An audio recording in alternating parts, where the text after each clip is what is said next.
Hey, everyone. Welcome to Locked On Lakers for Tuesday. Brian Kamenetsky, Andy Kamenetsky. The Lakers lose by 12 in Portland. It wasn't that close.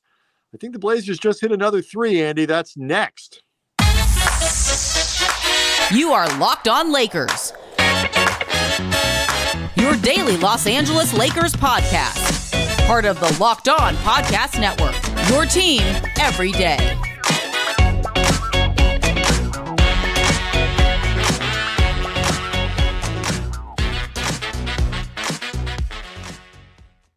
Thanks to everybody for making Locked On Lakers first listen of every day, Monday through Friday, no matter how or where you get your podcasts. It's always free. It's never behind a paywall. Locked On Lakers on YouTube is where you can go to vent over Monday night's really ugly loss to Portland. What was the final, Andy? 127, 115?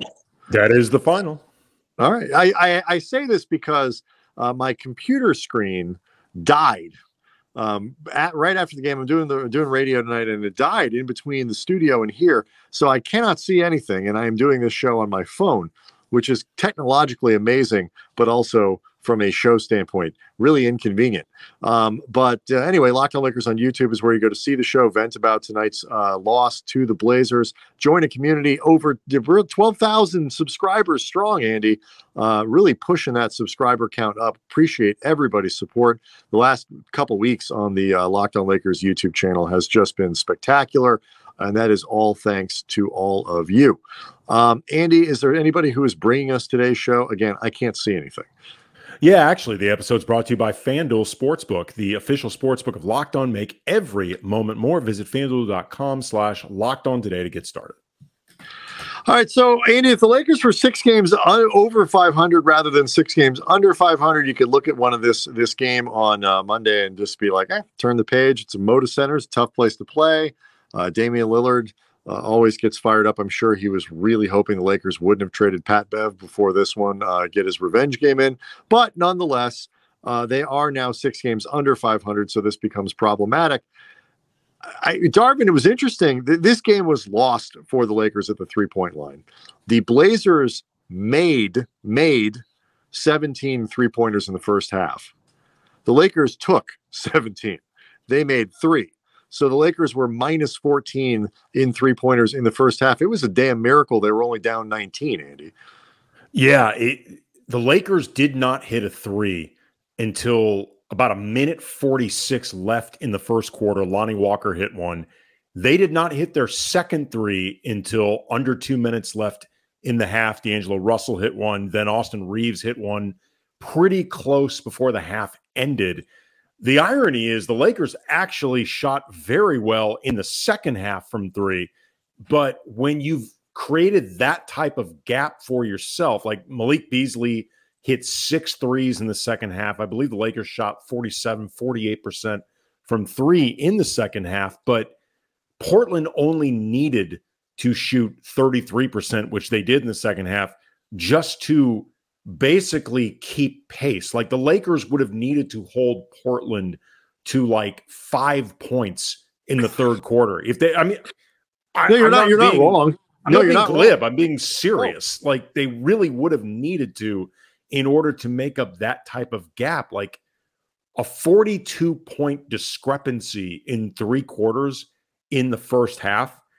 That is really difficult to overcome. Like you said, it is actually pretty astonishing that the Lakers were in it as much as they were in the first half. And to be clear, they were not in it at all. No. Again, you give up 17 three-pointers, you better make more than 3 on your own. And it was funny. I mean, Darvin, after the game, he was asked about the shot quality and like what was going wrong. Were you leaving? And some of this was Damian Lillard, like, okay, I'll hit from 26. Okay, I'll hit from 28. Okay, I'll hit from 30. Okay, here's a shot from, Bend. I'll just take it from there. Ooh, another one from Eugene. He said, and take it for what you will, that they looked at the analytics at halftime. They looked at the data and, the shot tracking data and all that said that the Lakers, if that was like defensively how they played in terms of shot quality for the opponent, would have been first in the league. So, I think that might have been debatable on some of those shots, but Damian Lillard was hitting shots that were not every one of those was just a wide open Damian Lillard three. I mean, pulling up from 35 feet. It's like, okay. But you had Matisse, Thybulle hitting shots. I mean, to some degree, like this was part of the game plan to not let Simons and Lillard annihilate you and make Trendon Watford do it. Except Trendon Watford did it. And so you combine, okay, that was an open three with, okay, that's shot making, and then you're not making any on your own. It was not just the defense against the Blazers. It was the fact the Lakers could not hit a three-pointer, and now you're down, and you're not making that comeback twice. You can't do it twice in Portland.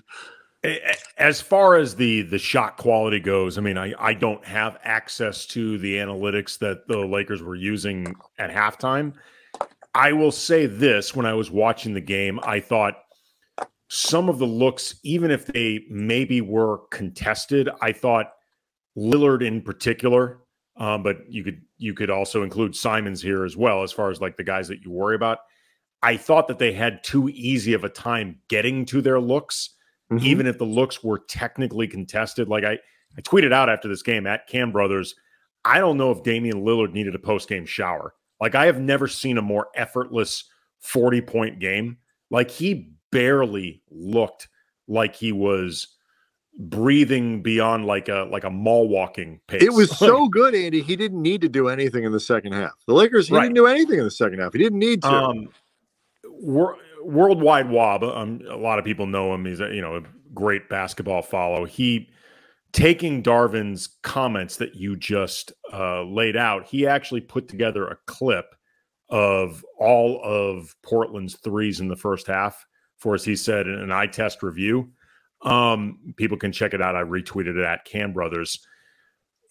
Like I said, I think some of the shots were contested, but Simons, especially Dame, just had way too easy of a time getting to the spots that they wanted to. I also think too that given the way Portland, given the way Lillard and was hitting these type of shots, I would have switched up the idea of letting those other guys take the threes, because the last thing you need to feel psychologically is like everybody's hitting them. Like at some point, I think like, you know what? You need to start challenging these things, because it's going to start becoming a mental thing. The idea of like, okay, we're giving Matisse Thybulle these shots and he's making them. That's what we want. I don't know if they maybe needed to adjust it a little bit more.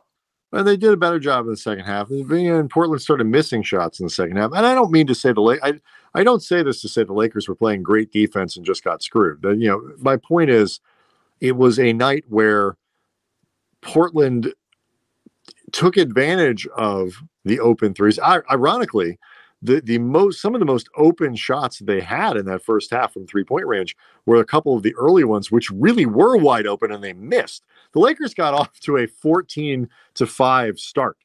Like that's what made the first quarter so amazing. It was 14-5 Lakers, and the Blazers finished the first quarter on a 29-5 run. 29-5. That is not easy to do. And so it was my point there was the Blazers took advantage of the open threes, and they also hit the contested ones. Yeah. And the Lakers reverted to their worst form of the year. Like we always make the joke that the minute a competent 3-point shooter dons a Laker jersey, they turn into us. Like that. That's what the Lakers were in this first half. And 6 games over 500. Hey man, the Blazers, it's Damian Lillard. He scored 30 in the first half. It's going to happen sometimes. But now they're 6 games under 500, Andy. This I want to look at the peak of the standings a little bit when we next, because the hole is getting deeper. And even with LeBron presumably coming back on Wednesday, they've got some real work to do just to get into the play-in. So let's talk about that next. Locked on Lakers is brought to you by FanDuel. The midway point of the NBA season is here, and now's the perfect time to download FanDuel, America's #1 sportsbook, because new customers get a no-sweat first bet up to $1,000, $1,000. That's bonus bets back if your first bet doesn't win. Just download the FanDuel Sportsbook app. It's safe, secure, super easy to use. And then you can bet on everything from the money line to point scores, or you can get a little saucy with exclusive bets like the 2x3, 2 3-pointers scored in the first 3 minutes. Plus, FanDuel even lets you combine your bets for a chance at a bigger payout with the same game parlay. Don't miss the chance to get your no sweat first bet up to $1,000 in bonus bets when you go to FanDuel.com/lockedon. That's FanDuel.com/lockedon to learn more. Make every moment more with FanDuel, an official sports betting partner of the NBA. All right. So, and again, I'm doing all this from memory because I can't see anything and I'm just working on my phone here. But we looked at this a lot in the post-game show tonight, Andy, and this was a costly loss for the Lakers. Not only obviously do you lose the game to Portland and drop a game further behind them in the standings, you also are in a situation where Utah won on Monday, so you lose a game to them. Minnesota won on Monday, you lose a game to them, and it is now, I believe, 2.5 to get to the 10. The bare minimum, he's got to get to the 10. So it's 2.5 games to get to the 10, and you've got 2 teams to jump over to do it. You still got to catch Oklahoma City. You still got to catch Portland. And, if they had designs on trying to get up to they were talking big last week about getting up even to the 6 and, making a big run there. They're now 4 games, I believe it is, clear of the 7 and the 8. So just to get to even the more preferable spots for the play-in is going to mean having to put a pretty big rally cap on here. Like the math with 24, I believe, games left is becoming problematic. This is, as we've said many times, this is why you don't want to begin a season 2-10, because it is so difficult from the outset. You are just spending your entire time digging yourself out of a hole and having to put so much energy mentally, physically, psychologically into trying to get yourself at even, which the Lakers have not been this entire season. The closest they've been to 500 was 0-0 game 1. Like the first opening tip is the closest they've been to 500 this entire year, when again they began the season all zeros. It's a daunting thing, and you can tell hearing these guys talk after the post game that I think they are still genuinely up for the fight. I don't feel like they're just saying the right things right now, regardless of how much they believe them or not. I think they actually are up for trying to make this happen, at least for now. But the confidence they have, I think, is very much rooted in a holy bleep, this is going to be really difficult reality. I don't think any of them underestimate or have a rosier vision of what the hell is in front of them. I don't. Yeah, and I a lot of people have said to us, at Cam Brothers on Twitter, like, hey guys, and they're correct. Since the 2-10 start, now they're only 2 games over 500 since the 2-10 start. But let's say they started 5-5 instead of 2-10. You're 2 games over 500. Like, that's their record. Is that good? No, not really. It's not where anybody would want the Lakers to be. It's not where they would. But 2 games over 500, I believe, would make them the 7 seed right now, or right behind for the 6.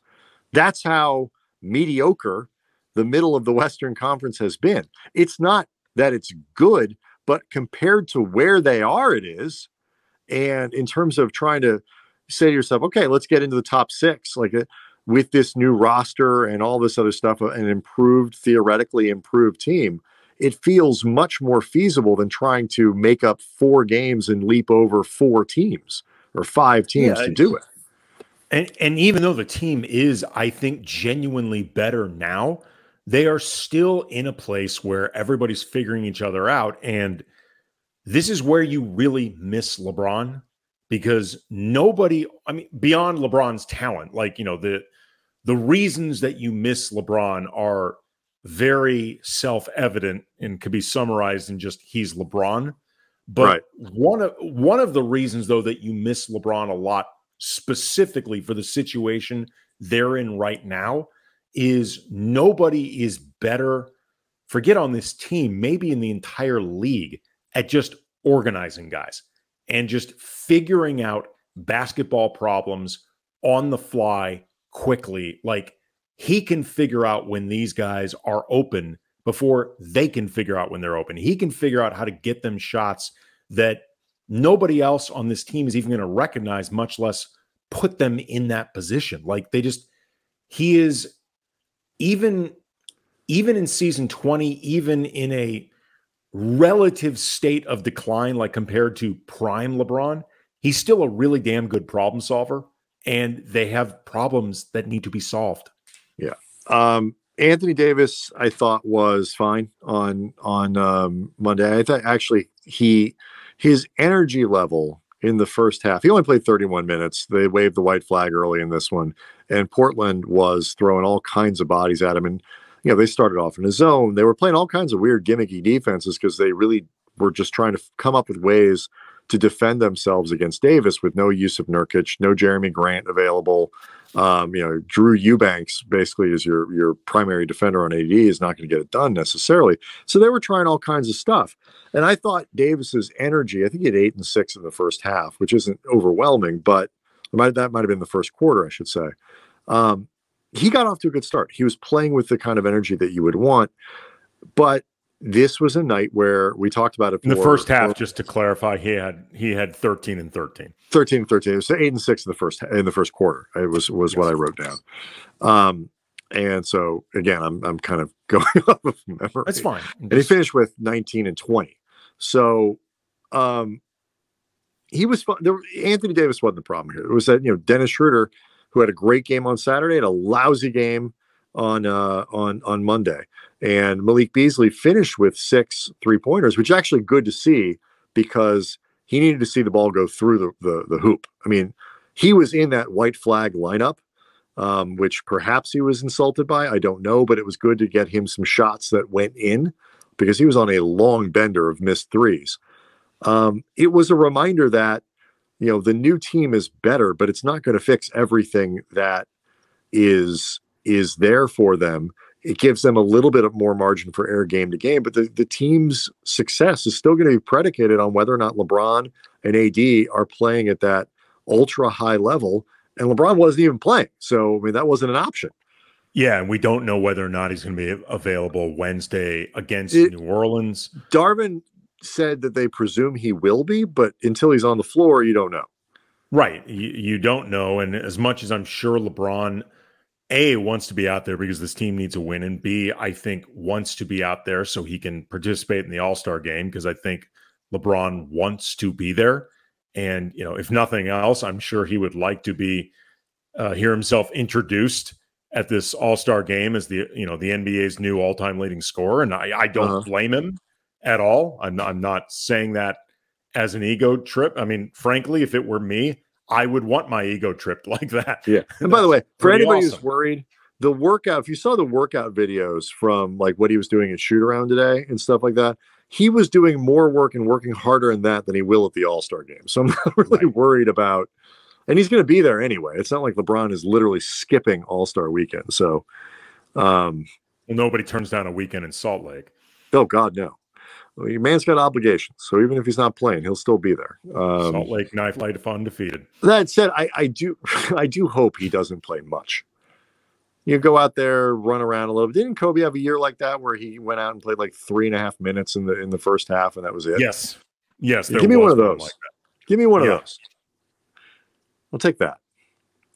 Yeah, they need LeBron in there to, if they're going to fast track this process, on both sides of the ball to some degree, because even though LeBron picks his spots defensively, he absolutely knows what everybody's supposed to be doing. Mm-hmm. And his communication would be helpful right now. Like, I'm not going to pretend that LeBron is playing, playoff level defense on a regular basis right now, but his presence out there and, the basketball IQ and the ability to tell guys the spots they're supposed to be in and provide some degree of cover would be really helpful. But offensively, it's going to be really difficult to fast track this thing without him out there. I mean, he's the key to all of that. All right, let's talk a little bit about what other things that we saw from the new guys. It was a really fun night on Wednesday or Sunday. It was not such a fun night on Monday. Before the game started on Spectrum Sportsnet, Rob Pelinka was talking about Jared Vanderbilt. Actually made a Lamar Odom comparison, which felt a little aggressive to me. But we'll get into a few more things like that when we come back next. Locked on Lakers is brought to you by LinkedIn. As a small business owner or hiring manager, success in 2023 all depends on your team members, and that's why you have to check out LinkedIn Jobs. With LinkedIn Jobs, you can hire qualified candidates more efficiently by using targeting tools to match open roles with the people who have the skills, values, and experiences to help achieve your goals. LinkedIn goes beyond resume data, using insights from your job post, your company, and their 875 million member profiles to land the most qualified candidates. And LinkedIn Jobs makes it easy to screen and rate applicants all on one platform. It's why small businesses rank LinkedIn Jobs #1 in delivering quality hires versus leading competitors. And it is the key to getting your 2023 fiscal success off to the right start. It's a critical time right now. LinkedIn Jobs helps you find the qualified candidates that you want to talk to faster. Post your job for free at linkedin.com/lockedonnba. That's linkedin.com/lockedonnba to post your job for free. Terms and conditions apply. So it was funny before the game. Rob Pelinka, they had an interview that he taped on Spectrum Sportsnet as part of the pregame show. Of course, they're the folks who carry the games, and he said a lot of stuff that I thought was very interesting, very much reflective of comments he made before Saturday's game to the broader media, and talking about the flexibility that they built. And look, I think he may have overstated the leap in improving that they did, but in terms of the qualities of player. But when you break it all down, Pelinka embellish? No, it's not his nature at all. Not at all. He talked about the small sacrifice they made to bring in 4 rotation level players in the NBA at the cost of a protected first round pick, and I forget exactly what the math is on second rounders or whatever. For guys which is true. All of it was true. The only part where he really got off the rails, it was a bit of a manna from heaven moment, was when he was talking about Jared Vanderbilt, and kind of looking, I think, at Saturday's game where Vanderbilt's doing the spin move in the lane and had 4 assists, I think, in that one, moving the ball well. He and Rob made a Lamar Odom comparison. And that's when I had to call timeout on that segment. It was a little manna from heaven-y, which is a place that Rob hasn't gone in a while. It was, I think, a result of him feeling pretty saucy about a good trade deadline for the Lakers. But we saw on Monday, there are some limitations to Jared Vanderbilt's game. Certainly enough limitations that you really shouldn't go comparing him to Lamar Odom, other than both of them are left-handed and neither one of them is a particularly good three-point shooter. I mean, maybe Jared Vanderbilt eats way more candy than I knew about. Maybe Jared Vanderbilt likes to refer to himself as handsome, the way Lamar Odom always would. I love that. That was one of my favorite Lamar go-tos. Yeah. He was never afraid to let you know that he was a handsome man. You know what else he would call himself, a handsome man, and then he also referred to himself consistently as a sportsman, which I also loved. I loved. Yes, he would. I realized the guy's had a mountain of difficulties, certainly toward the end of his career and since he retired, but it's not hard to understand the source of a lot of that angst. And man alive, he's just one of the best dudes you ever would come across doing the kind of work that we do. Side note, he's probably the most popular teammate I've ever been around in any locker room. I don't think it's even close. But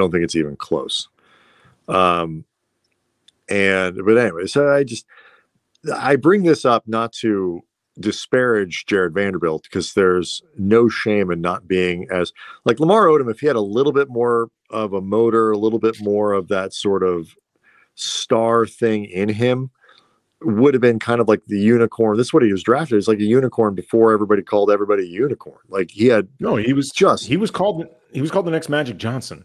Right.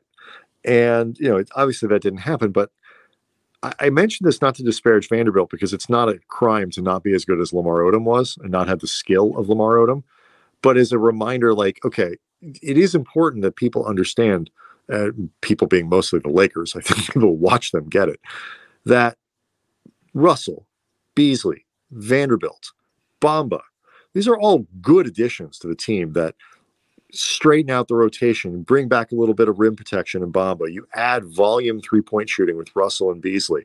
You add a point of attack defender who can cut and has some skills, and young player in Vanderbilt. You've set up the roster in a nice way going forward where you can recreate a payroll that is workable in terms of making trades and all these other things. And you've set yourself up for the opportunity to be better. This is not yet a contending basketball team. And so there's a long way for them to go. And Beasley is a solid, guy who's mostly been a really, pretty good bench player. And these guys that's important. D'Angelo Russell has been an all-star, but he is not a perennial all-star. They've got some work to do here, and it still comes down to Anthony Davis and LeBron James fundamentally. And AD's got to be better, and LeBron's got to be healthy. Yeah. It's funny, actually. I was looking over some of AD's individual field goal percentages based on who is setting him up for assists. And a little quirk that I noticed that, I'm not going to lie, has me a little bit concerned. It's not as pronounced this year as it was last year. It's about a 3% difference when it comes to overall field goal percentage. But AD actually has a better field goal percentage and has been assisted more the last 2 years from Russ than LeBron. I'm not saying this. I'm not saying this, by the way, to try to make a case that the Lakers made a mistake trading Russ at the deadline. The mistake was actually trading for him. Yes. The reason I bring this up, is it's just something I'm going to be watching for, because you and I actually made a point a lot during all of the ups and downs that came with Russ. And, there were frankly more downs than ups. There were a couple. He really would go out of his way to set up AD. And AD actually played pretty well with Russ, just in a vacuum, the two of them, removing all of the other stuff that matters just as much, if not more. Right. But the reason it even occurred to me to look this stuff up and just be looking up different numbers and whatever is because it is so important for AD to be the absolute best version of himself over these last games. And every little thing matters. So it just prompted me to even just look that stuff up. Again, his numbers this season from LeBron, like the overall field goal percentage, we're talking about a 3% difference. But again, right now, everything matters. So it just jumped out at me. It is one of the things that everybody's going to just be looking at. This is a time when everything is important and everything is a big deal. And go look. I mean, we don't have to do it right. I'm not asking you to do it literally, but people can go look up the splits of what Anthony Davis has done. What he shot in January, what he shot in December, and what he's shooting now since he returned. And it's not good enough. And even with some of the, there are caveats and there are reasons and all, it's not good enough. And, the Lakers, they got to get LeBron on the floor. They got to get more out of AD, and they got to start winning because they are running out of time. And if this gap gets any bigger, catching these teams, even for the 10, is going to become a very tall order, because Utah, even having traded 3 players that were in there, still a good team. And they're playing pretty well. Portland's not going to roll over. They've still got Damian Lillard. They've still got Anthony Simons and and Grant. And the Pelicans, they may not get Zion back, but they've still got some talented players. Like the Lakers are chasing teams that aren't going to fold. None of those teams are throwing it in. OKC's definitely not going to throw it in. Nope. And then Shea is as we saw the other night, is real good. So, all right, Locked On Lakers on YouTube is where you can go to see the show and communicate with us, communicate with a bunch of other really awesome Lakers fans. And excuse me, we really appreciate all the support that channel is getting. And we will see everybody on Tuesday.